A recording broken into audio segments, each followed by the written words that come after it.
बिस्मिल्लाहिर्रहमानिर्रहीम। अस्सलाम वालेकुम। मैं हूं तंजीम अली और मेरे साथ मौजूद हैं ईसा नकवी। नकवी साहब, एक ही खबर है जिसके गिर्द पाकिस्तान का सियासी मंजरनामा घूम रहा है, वो है नोटिफिकेशन होना या ना होना। नोटिफिकेशन आखिर हो क्यों नहीं रहा? अंदर की असल कहानी क्या है? देखिए, असल कहानी इस मामले में हमेशा कुछ साल गुजरने के बाद आती है। सही। मैं आपको पहले एक झूठी खबर सुनाता हूँ और फिर मैं आपको कुछ सच्ची खबरें सुनाता हूँ। अच्छा। इस वक्त जब हम बात कर रहे हैं, अभी इतला ये आई है कि वज़ीर-ए-आज़म पाकिस्तान शहबाज शरीफ साहब लंदन से रवाना हो गए हैं और उन्होंने लैंड करना था इस्लामाबाद, लेकिन अचानक से प्लान तब्दील हुआ है। अब ये लैंडिंग इस्लामाबाद के बजाय लाहौर में होगी। लाहौर वो उतरेंगे, उतर के वो जाएंगे जाती उम्रा, मियाँ मोहम्मद नवाज शरीफ से वो करेंगे मुलाकात और उसके बाद जो अहम तरीन फैसले हैं वो उनके नोटिफिकेशंस जारी हो जाएंगे, चीज़ें सामने आ जाएंगी। अब ये जो मियाँ मोहम्मद नवाज शरीफ की लंडे की जो अफवाहों का लड्डा बाजार है, इसमें मियाँ मोहम्मद नवाज शरीफ की दुकान खोली गई है ना, इसके ऊपर भी अब कुछ थियरीज हैं और कुछ अंदाजे लगाए जा रहे हैं। आपको पता है कि जब आप क्रिकेट मैच होता है और क्रिकेट मैच में स्लो ओवर रेट है या किसी और बहाने से कोई टीम डिले करने की कोशिश करे, उसे अंदाज़ा हो कि आगे जाकर बारिश हो जाएगी या फिर अंधेरा हो जाएगा, थोड़ा सा पिच की कंडीशंस तब्दील हो जाएंगी, हवा में नमी का तनासुब बढ़ जाएगा, बॉल ज़्यादा स्विंग करने लगेगा, लिहाजा थोड़ा सा डिले कर दें। उस पे आपको पता है कि जो अंपायर होता है ना, उसके पास और जो क्रिकेट रूल बुक है वो आपको कुछ बताती है कि आप ऐसी टीम पर जो डिलेइंग टैक्टिक्स इस्तेमाल कर रही हो, जो पसूड़ी डाल रही हो, जो दूसरी टीम को के लिए प्लेइंग कंडीशंस ख़राब करने के लिए इस किस्म के एफर्ट्स कर रही हो, तो फिर क्रिकेट रूल बुक के मुताबिक उनके ऊपर मुख्तलिफ पेनल्टीज लग सकती है। सही। जुर्माना आयद हो जाता है, फाइनेंशियल वो हो जाती है, उनके ओवर काट लिए जाते हैं, दूसरी टीम को कुछ और मार्जिन दे दिया जाता है, या फिर जो वर्ल्ड टेस्ट चैंपियनशिप है उसके टेबल में उनके पॉइंट्स में कुछ कमी कर दी जाती। तो इस वक्त बात चल रही है कि शरीफ खानदान अगर तो ये डिलिबरेटली कर रहा है और बारीक वारदात डाली जा रही है तो इसकी क्या सजा मिलेगी, उसके ऊपर भी बड़ी इंटरेस्टिंग थियरी सामने आ रही है। लेकिन इस तमाम मंजरनामे को और इस वक्त की पाकिस्तान की ग्राउंड रियलिटीज, जो सियासी ज़मीनी हकाइक है, और दूसरा मुस्लिम लीग नून की जो फुटिंग है इस वक्त, वो जिस ज़मीन पे खड़ी है वो कि उसमें फिसलन इतनी ज़्यादा है कि उसके बाद आपको ये अंदाज़ा लगाना इतना मुश्किल नहीं है कि लामहला मामला या मसला जो है वो अभी जो रिसेंटली अमेंडमेंट्स हुई हैं, 27वीं आईनी तरमीम हुई है, उसमें जो article 243 243 of the constitution of Pakistan, उसकी जो सब क्लॉज यानी झेली शिक 6 में तब्दीली हुई है ना, मामला लगता यही है कि उससे रिलेटेड होगा। इस सारे उसको देख लेते हैं। पहले मैं आपको सुनाता हूं झूठी खबर, और झूठी खबर सबसे अहम है इस मामले को समझने के लिए, उससे ज्यादा इंपॉर्टेंट, यानी कोई सच्ची खबर इस वक्त आपको सिचुएशन इतनी बेहतर एक्सप्लेन नहीं कर सकती जितना झूठी खबर में खबर है। 15 नवंबर 2022 यानी वो वक्त जब ये पूरा मुल्क इमरान खान के ऊपर हमला हुआ था और एक अपॉइंटमेंट होनी थी, जनरल बाजवा एक्सटेंशन मांग रहे थे जिसको वो डिनाई करते हैं। उस वक्त आर्मी चीफ की दौड़ में पूरा जो 76 लॉन्ग कोर्स है, general Sahir Shamshad Mirza, general Azhar, general Noman, general उसके बाद जो हैं वो फैज़ हमीद साहब, फिर ऑब्वियसली जो फील्ड मार्शल हैं इस वक्त सैयद आसिम मुनीर, ये सारे लोग उस वक्त उस दौड़ में शामिल थे। उस वक्त 15 तारीख को एक खबर आई थी, वो खबर मैं आपको बताता हूँ। बाद में हमें यह पता चला और मुस्लिम लीग नून के अपने लोगों ने ऑन द रिकॉर्ड इस बात का एतराफ़ किया कि ये एक झूठी खबर थी और उसका असल मकसद ये था कि वज़ीर-ए-आज़म को दूर कर दिया जाए जहां पर कोई भी उनको इन्फ्लुएंस कर सके। यानी कोरोना वायरस हो गया वज़ीर आज़म को, तीसरी मरतबा कोरोना पॉजिटिव हो गया और उन्होंने खुद को करंटीना कर लिया है, क्वारंटीन। ये ट्वीट करके मरियम औरंगजेब साहिबा इंफॉर्मेशन मिनिस्टर ने उस वक्त कहा, वो लंदन गए थे, वो वापस आए थे और वापस आने के बाद उन्होंने खुद को करंटीना कर लिया, अब वो किसी से नहीं मिल रहे। ये खबर रेडियो पाकिस्तान समेत पूरे पाकिस्तान में फ्लैश हुई थी और वो झूठी खबर ये थी कि Shehbaz Sharif test positive for corona virus. ये 15 नवंबर 2022 की खबर है, आप इसको जाके सर्च कर सकते हैं। बाद में हमें सबको ये पता चला कि ये एक झूठी खबर थी और उसका मकसद ये था कि उस वक्त जो मिलिट्री इस्टेब्लिशमेंट थी उसकी अप्रोच से शहबाज शरीफ को दूर कर दिया जाए, ताकि जो भी फैसला होना है उसके होने तक शहबाज शरीफ को प्रेशराइज ना किया जा सके, क्योंकि शहबाज शरीफ के बारे में हर बंदा ये कहता है कि शहबाज शरीफ का मसला ये है कि उनसे इनकार नहीं होता। सही। तो वो इनकार नहीं कर सकते थे। और फिर एक मौका ऐसा है कि जिस पर ये दावा किया जो मियाँ जावेद लतीफ़ हैं, उन्होंने कहा कि शहबाज शरीफ जो हैं वो तो दूसरी तरफ हो गए थे, वो तो जनरल बाजवा को एक्सटेंशन देने लगे थे, बाकी भी सारे लोग जो हैं वो काबू कर लिए गए थे। ये तो मियाँ मोहम्मद नवाज शरीफ के सर पे सेरा जाता है। और कुछ थोड़ा सा उन्होंने क्रेडिट बिलावल भुट्टो को दिया कि उन्होंने इस सारे मामले में गेम जो है वो पलटा दी, कुछ और कर दी, लेकिन सारा क्रेडिट उन्होंने कहा कि मियाँ मोहम्मद नवाज शरीफ। तो अब जो मियाँ मोहम्मद नवाज शरीफ की दुकान लगाई गई है और उसके ऊपर ये जितना मामला चल रहा है उस पर कुछ चीज़ें देखें। गेम इस वक्त अफवाहें क्यों हैं? अफवाहें, ये बात याद रखिएगा कि जो इंफॉर्मेशन वैक्यूम है उसके बगैर डिसइंफॉर्मेशन जन्म नहीं लेती। अगर आप प्रोपेगेंडा भी एक साइंस है ना, आप जब जो कोल्ड वॉर एरा है उसमें अमेरिका और रशिया के दरमियान किस तरीके से मामलात होते थे, उस वक्त जिन लोगों ने उसको स्टडी किया उन्होंने साइंटिफिक एविडेंस के साथ, साइंटिफिक स्टडीज के एविडेंस के साथ ये बात कही है कि डिसइंफॉर्मेशन नहीं एग्जिस्ट कर सकती इंफॉर्मेशन वैक्यूम के बगैर। जब तक इंफॉर्मेशन की कमी होगी, जब तक ये चीज़ें नहीं बताई जा रही होंगी। एक बात जिसके ऊपर अब सारे हतमी तौर पर, यकीनी तौर पर ये कह रहे हैं कि मामला मिसहैंडल हो चुका है। और अब 2-4 चीज़ें ध्यान में रखें।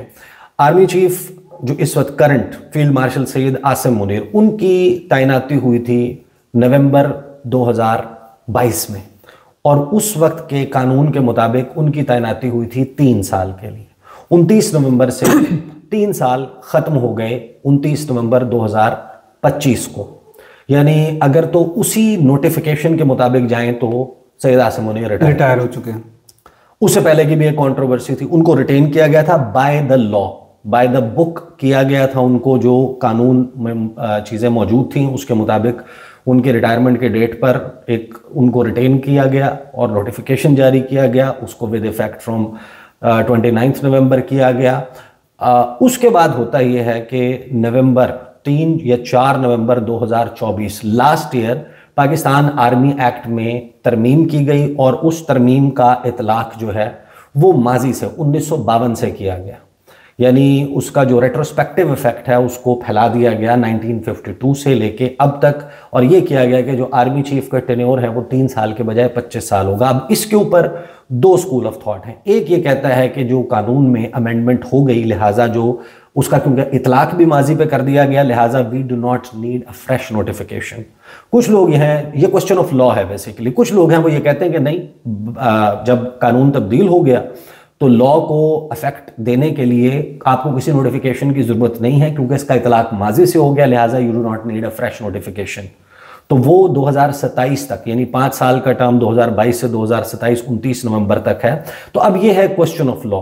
लेकिन फिर आर्टिकल 243 में तब्दीली की जाती है और उसमें यह कहा जाता है कि जो आइन का आर्टिकल 243 है उसमें तब्दीली के तहत chairman joint chief of staff committee का ओहदा 27 नवंबर से, जो कि रिटायरमेंट डेट थी जनरल साहिर शमशाद मिर्जा की, उसके बाद it will cease to exist, कि अब वो नहीं वजूद रखेगा और उसकी जगह जो एक नया मैकेनिज्म बनाया गया चीफ ऑफ डिफेंस स्टाफ, उसका नोटिफिकेशन होगा। कंकरेंटली जो चीफ ऑफ डिफेंस स्टाफ है वो आर्मी चीफ भी होगा और वो तमाम फोर्सेस और उनको लीड करेंगे। यानी कि टेक्निकली नाम डिफरेंट देके वही काम जो additionally responsibilities chairman joint chief of staff committee की होती थी वो आर्मी चीफ जो है वो एक्सरसाइज करेंगे। नेशनल स्ट्रेटेजिक कमांड है, फिर साइबर और फिर नेवी, एयरफोर्स, ये तमाम की तमाम फोर्सेस, इनकी इंटीग्रेशन हो जाएगी और मॉडर्न वॉरफेयर के मुताबिक इसको चलाया जाएगा। अब टेक्निकली 27 नवंबर को जब chairman joint chief of staff committee का ओहदा खत्म हो गया, उसके बाद से पाकिस्तान में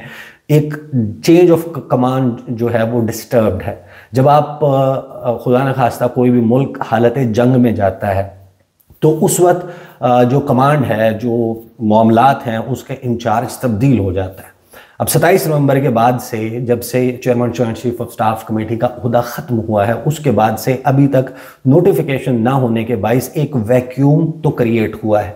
अब इसमें जाहिर है कि टेक्निकल क्वेश्चन क्या है कि क्या ये वैक्यूम हुकूमत ने जानबूझकर क्रिएट किया गया है या फिर ये वैक्यूम कहीं और है। अब उसकी वजह से क्या सराहियां हो रही हैं। एक स्टोरी की है बीबीसी ने, मैं क्विकली उसको रीड कर दूंगा, फिर नवाज शरीफ साहब वाला एंगल और इस सारे को देख लेंगे, क्योंकि ये मामला कहाँ खराब, इसके ऊपर ज्यादा क्या सराहियां कहाँ शुरू हुई। अब आपको पता है कि आसमा शराजी साहिबा हैं या अबसार आलम हैं, they are very senior season journalist, और ख़ास तौर पर मुस्लिम लीग नून के साथ इनका, यानी कि जब आप किसी बंदे के सोर्सेज देखते हैं ना, आपको पता है उठना बैठना या उनकी गुफ्तगू या उनका मतबा नज़र मुख्तलिफ मामलात के ऊपर, उनकी लीनिंग भी बता देता है, या फिर उनके सोर्सेज भी आपको पता होता है कि यार इस जमात में इसका इंग्रेस ज़्यादा है। ये पीटीआई के बड़े अच्छे सोर्सेज हैं, इसके सोर्सेज इस्टेब्लिशमेंट या जो पाकिस्तान के दिफा को देखने वाला महकमा, कुछ लोग हैं जिनका लीगल फ्रेटर्निटी तक या जजेस तक या कानूनदानों तक एक्सेस ज़्यादा होता है, और फिर उनकी खबरों में उसकी झलक भी नज़र आती है। अब अबसार आलम साहब बहुत क्योंकि करीबी तस्वुर होते हैं कि उनके शरीफ ख़ानदान के साथ ताल्लुकात भी बेहतरीन है। 2013 की विक्ट्री स्पीच जब मियां मोहम्मद नवाज शरीफ ने की तो मॉडल टाउन में उस बालकनी में पीछे अबसार आलम साहब भी नज़र आ रहे थे, या मुख्तलिफ मौके पे वो मतलब he is travelling in the same vehicle जिसमें मरीम नवाज साहिबा या दीगर उनके लोग हैं, तो he is very well connected in PMLN circles. जब उन्होंने एक व्लॉग किया और उसमें उन्होंने ये कहा कि इस वक्त एक रिफ्ट है सिविल और मिलिट्री ताल्लुकात में और ये नहीं होनी चाहिए, मुल्क के लिए बेहतर नहीं है, और उसमें उन्होंने कुछ चीज़ें बड़ी वाज़े तौर पर जो है उनका तज़किरा भी कर दिया। उन्होंने करप्शन के मामलात जो वज़रा हैं उस तरफ कुछ निशानदेही की, फिर उन्होंने कहा कि जब इनके ऊपर ये बात की जाती है या डिलीवर नहीं करने की बात की जाती है तो फिर यहाँ से एतराज़ उठाया जाता है कि आपका कौन सा बहुत अच्छा है। लेकिन फिर vice chief of army staff की तैनाती वाले मामले पे और दीगर इन चीज़ों के ऊपर उन्होंने कुछ फड्डे का तज़किरा किया। उसकी वजह से ज़्यादा ये हुआ कि हुकूमत के साथ वेरी वेल कनेक्टेड या PMLN के शरीफ ख़ानदान के साथ वेरी वेल कनेक्टेड जो जर्नलिस्ट हैं वो अब इस बात के ऊपर क्योंकि बड़ा वोसिफरस होकर कुछ जोर दे रहे हैं और फिर वो तज़किरा भी कर रहे हैं कि जो NDU में खिताब हुआ और उसमें ये कहा गया आर्मी चीफ सैयद आसिम मुनीर की तरफ से कि आप जो शुरका हैं उसमें ज़ाहिर है कि तमाम सियासी जमातों के लोग मौजूद थे नेशनल सिक्योरिटी वर्कशॉप के कि आप लोग जो हैं वो दो लोगों के ग़ुलाम हैं। तो वो तज़किरा दो लोगों से उनकी मुराद नवाज शरीफ और आसिफ अली जरदारी, ये दो लोग थे। उन्होंने ताज्जुब का इजहार किया जो अबसार आलम साहब है कि इसमें इमरान खान का नाम नहीं था। फिर उन्होंने कहा कि इमरान खान का नाम शायद इसलिए नहीं था कि फील्ड मार्शल तज़किरा कर रहे थे मोरूसी सियासत के हवाले से और इन दो ख़ानदानों का कह रहे थे कि आप उनके ग़ुलाम हैं। तो वो एक जो तासुर है वो तासुर इसका बना और फिर जाहिर है कि लोगों ने इसको उससे भी मिला के देखा कि मियां मोहम्मद नवाज शरीफ को जो बेसिकली उनकी रूनुमाई हुई बड़े अरसे के बाद और उन्होंने एहतसाब की बात की दोबारा से। अब मियां साहब जब भी एहतसाब की बात करते हैं, जब वो 2022 में करते थे तो शहबाज शरीफ को टिकट कटवा के लंदन जाना पड़ता था मियां साहब को बताने के लिए कि एहतसाब की ज़्यादा बातें ना करें, मामला वो हो जाएंगे। अच्छा, मैंने सबसे पहले तो मैं आपको बताऊँ, मैंने एक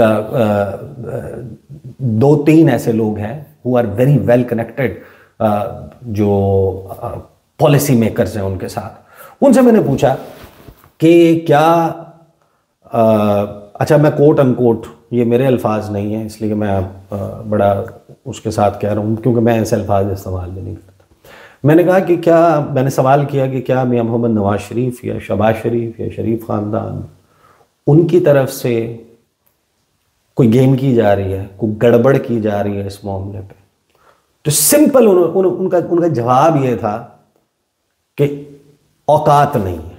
मतलब ये अल्फाज इस्तेमाल किए गए कि इनकी औकात नहीं है। मतलब जिन ग्राउंड्स के ऊपर वो खड़े हुए हैं, अब जाहिर है कि हर बंदा उनका वो जिस पॉइंट ऑफ व्यू से बात कर रहे थे, दूसरी तरफ आप नून लीग वालों से कहें तो कहते हैं हम तो बड़े जनाब माचो मैन मियां मोहम्मद नवाज शरीफ कायदे इनकलाब, वो इस फील को ठंडे पहाड़ पे बैठ के जनाब उन्होंने फलां चीज़ से मना कर दिया। लेकिन एक बात तो तय है कि कुछ लोग जो हैं वो इसके ऊपर बड़े वो कर रहे हैं, तबसरे कर रहे हैं कि अगर तो ये मामला डिलिबरेटली मियां मोहम्मद नवाज शरीफ की तरफ से, शहबाज शरीफ की तरफ से, शरीफ ख़ानदान की तरफ से किया गया है तो फिर इसकी आपको सज़ा अगले कुछ अरसे में मिलती हुई दिखाई देगी। लेकिन इस बात का इम्कान बहुत कम है। आप इस वक्त की सूरत हाल देखें, ये हो ही नहीं सकता कि CDF के नोटिफिकेशन का कोई मसला, मामला जिस तरह अब सहार आलम साहब ने इशारा किया है, ये जब आर्टिकल 243 की ज़ेली शिक 6 मैं आपको पढ़ देता हूं, जो तब्दीली की गई है ना पाकिस्तान के आइन में, तो आपको बड़े आसानी से, इतना मुश्किल नहीं है इसको समझना। कुछ चीज़ें हैं जो अनाउंस हो गई हैं, जिनके बारे में बता दिया गया, कुछ चीज़ें हैं जो अभी अनअनाउंस्ड हैं।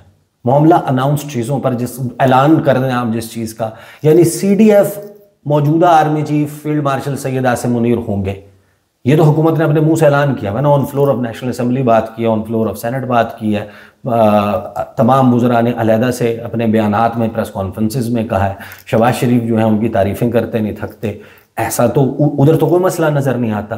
फिर मसला कहाँ हो सकता है? जब आप आर्टिकल 243 को जो तब्दील किया गया उसकी सिर्फ तब्दीलियों को देखते हैं, तो आर्टिकल 243 में क्लॉज 4 जो है उसको सब्स्टिट्यूट करके ये कहा गया है कि प्रेसिडेंट वज़ीर आज़म की सिफारिश पर अपॉइंट करेंगे, तैनात करेंगे चीफ ऑफ आर्मी स्टाफ को, जो concurrently chief of defence forces भी होंगे, CDF भी होंगे।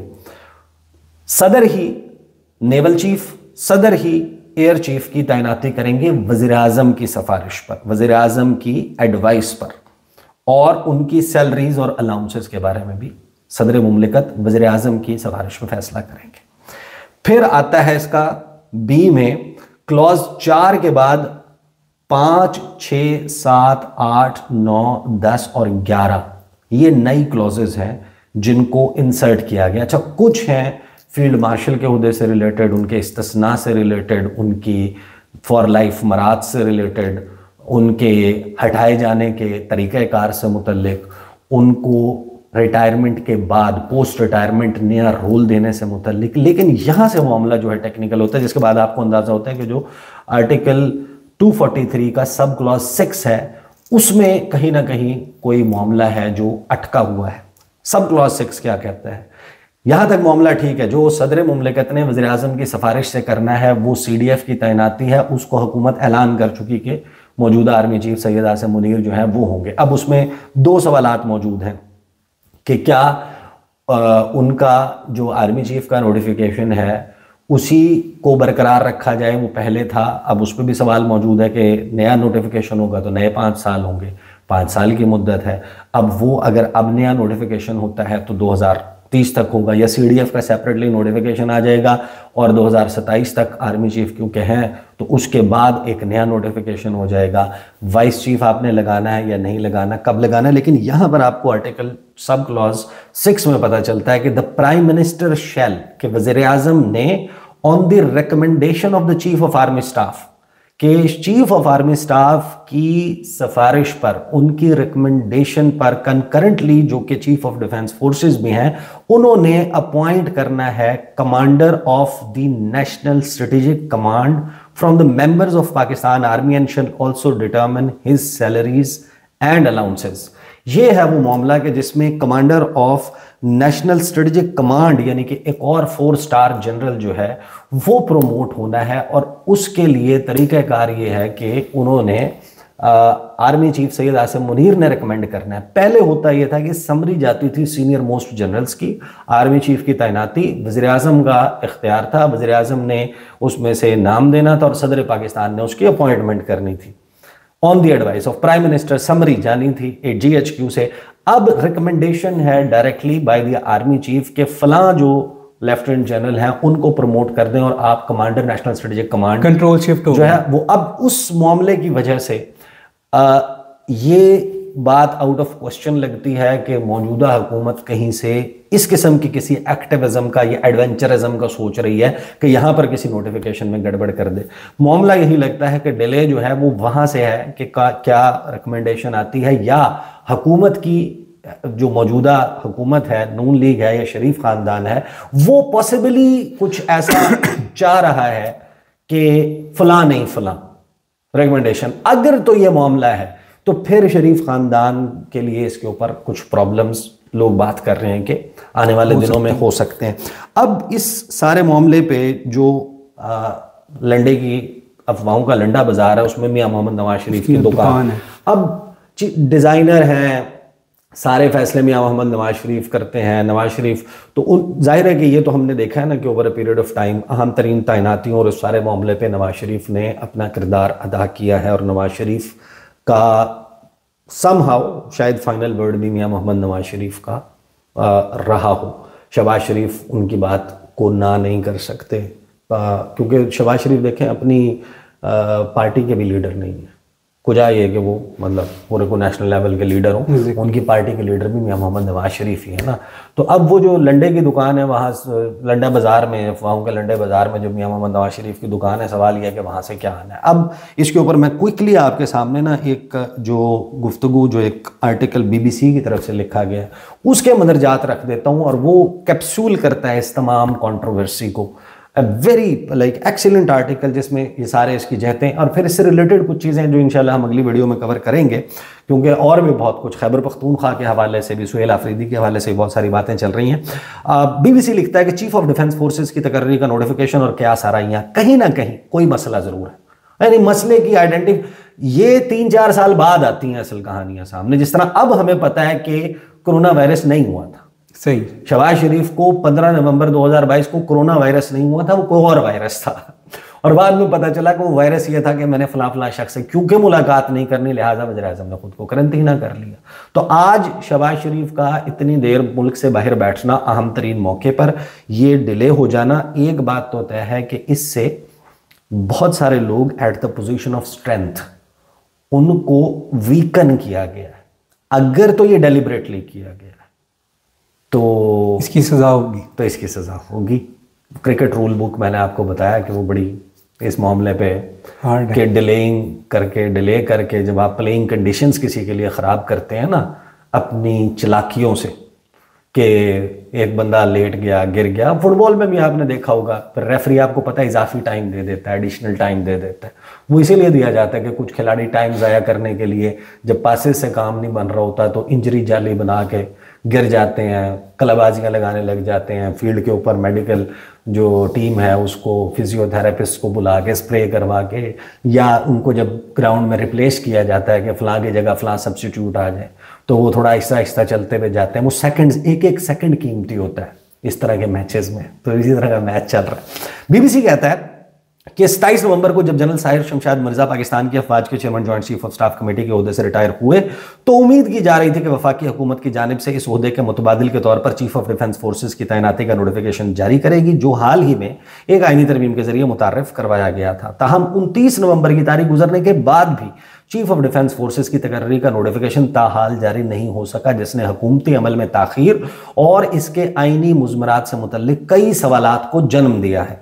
ख्याल रहे CDF का यह नया मनसब 27वें आईनी तरमीम के नतीजे में आर्मी एक्ट में की गई तब्दीलियों के बाद तख्लीक किया गया था, जिसने 27 नवंबर को बाज़ाब्ता तौर पर ख़त्म होने वाले chairman joint chief of staff committee के बाद उस ओहदे की जगह ले ली है, लेकिन अब उसके ऊपर कोई मौजूद नहीं है।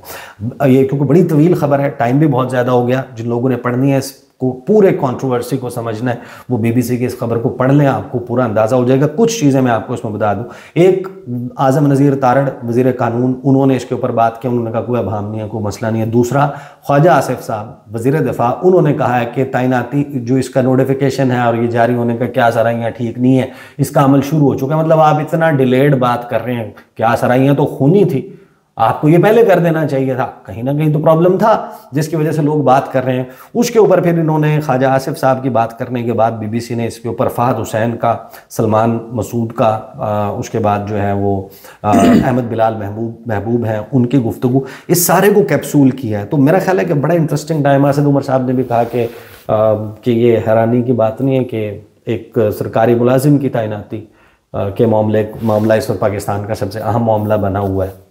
जैसे उसी से उस अहम मसला इस मुल्क में कुछ तो असद उमर साहब पाकिस्तान की ग्राउंड रियलिटी इसको समझते हैं, इससे अहम मसला और कुछ नहीं है। इस वक्त जब तक ये नोटिफिकेशन नहीं होता, इंफॉर्मेशन वैक्यूम की वजह से आपको ये थियरीज, ये सारी मामलात चलते रहेंगे। असल खबर बहुत सारे लोगों के रिटायर होने के बाद, बहुत सारे लोगों के पावर खो जाने के बाद वो जुजियात सामने आएंगे। बहुत शुक्रिया एहसान नकवी साहब आपके तजज़िये का। आपसे अगली वीडियो में मुलाकात होगी, हमें इजाज़त दें। अल्लाह हाफ़िज़।